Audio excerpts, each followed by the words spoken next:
So guys, in the last lesson, we talked about some basic concepts, and now we'll deal with the camera calibration section. In the newer versions of Lightroom, this section is simply called calibration. To show you how I work with color, I'll return the saturation slider to 0. That will add some color saturation to the image. Let's move on to the camera calibration tab. The first things we have to fix in this photo are the dark pixels or shadows. I want to change their color, tone them down a bit to a colder color. Why would I want to do that?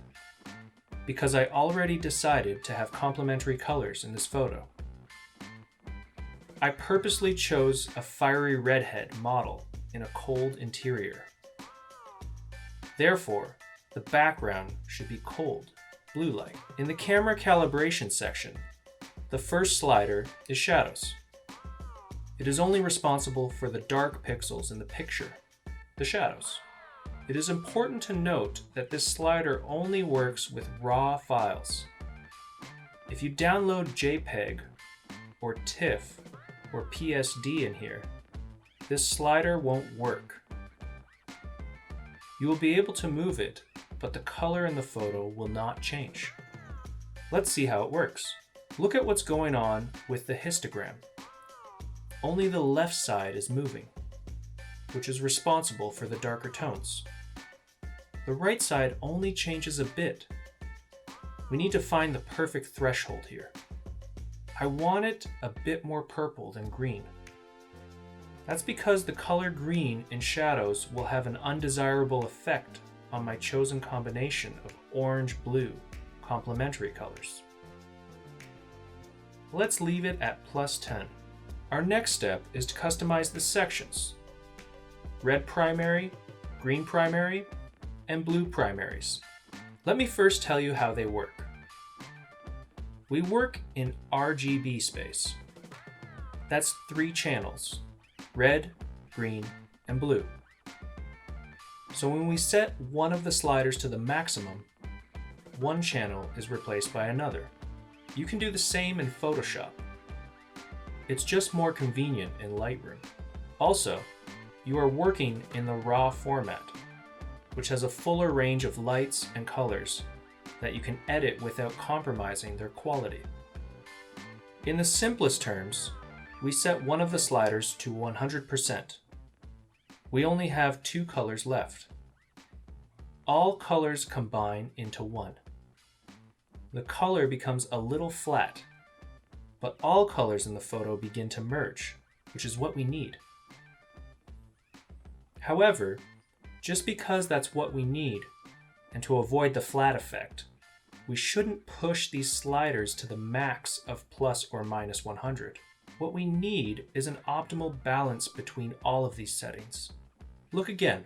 I'm now setting the hue slider in the blue primary channel to the maximum of plus or minus 100.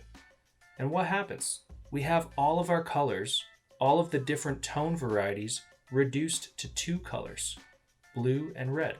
We can dilute the red to orange and get our desired complementary color combination. But look here. All of the skin tones are gone. I mean, there's no other color but red. It makes the coloring flat overall. If we turn the hue slider in the opposite direction, we get a picture divided into purple, pink, and green. Let's go to the green primary channel and push the slider all the way to the left. Our image divided into blue-violet and yellowish-green colors.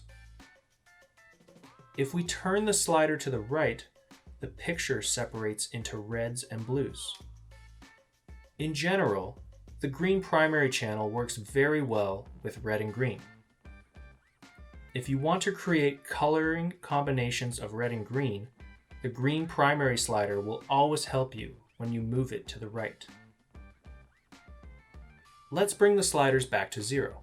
Can you tell how many different shades we have for the skin? It's both blue and yellow and a little purple even. We want to take our picture more cinematic in style. so we don't need such a variety of colors here. Let's make all of these shades fit together. The red primary channel also divides our photo into two opposite colors.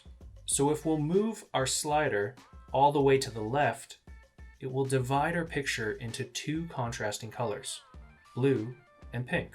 If we move it to the right, the photo will split into some nasty yellowish green and purple blue. The saturation sliders in each channel are responsible for the color's intensity. For example, in the red primary channel, the saturation slider is in charge of the intensity of the reds. In green primary, the saturation is more orange and yellow green-like. And the blue primary channel has a greater effect on the blue, of course. Also, when we increase blue saturation, the picture gets slightly brighter overall. If, on the contrary, we decrease the saturation, that is, move the slider to the left, the photo not only desaturates, but also becomes a bit darker, which slightly increases the overall texture in the image. For this photo, we'll work with the hue slider. First of all, I set the slider in the blue primary at about -64. Now we need to make sure that the skin is not too red. To do that, I set the hue slider in the green primary channel to about -20.